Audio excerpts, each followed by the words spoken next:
This is a watered-down version.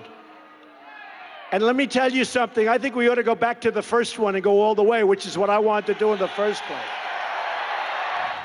Okay, that was the wrong clip. That was Donald Trump talking about his Muslim ban. So let's talk about that. Yeah. Your thoughts on where this is going? He's got two federal judges now, one in Hawaii and one in, as I recall, Massachusetts? No, Maryland, saying no, this actually is a Muslim ban.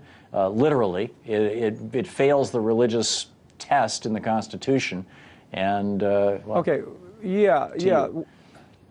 One thing that's not talked about here, Tom, and it's amazing to me, is if he's going to succeed with these judges are taking a look at what he's done here with these executive orders, it's going to succeed on the idea of standing. It's a very simple concept. And it says, look, a Muslim living in Ethiopia or wherever they may be living does not have standing in the United States to say that they have been a victim of religious targeting. So that's where the argument begins. If you recall, even in the first go-round, there was I had questions about the standing issue that was never really tested.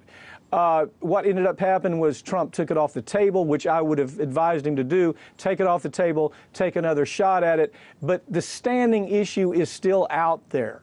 And you still have the issue that's going to, the issue at some point is going to converge, the question about police powers versus issues like, which are health, safety, and welfare, versus issues like religious rights, religious standing.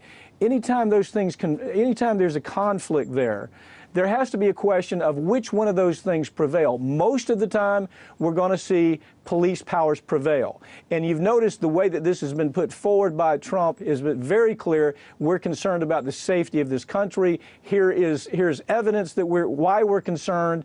Here's what we've articulated in front of the court as being our real concern. And so at some point, somebody has to decide, are those arguments that are made by the government do they just completely fail?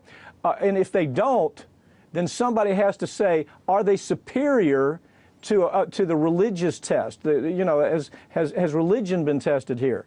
And most of the time, you're even going to see police powers trump religious issues if you go back and look at historical data on these types of conflicts. So I don't think it's over at all.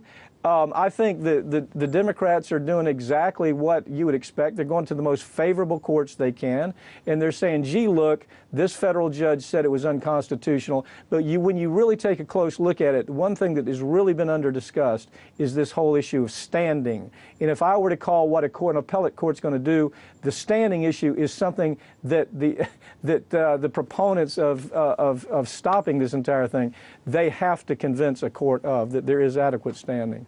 Yeah, that's fascinating. We'll see how that plays out.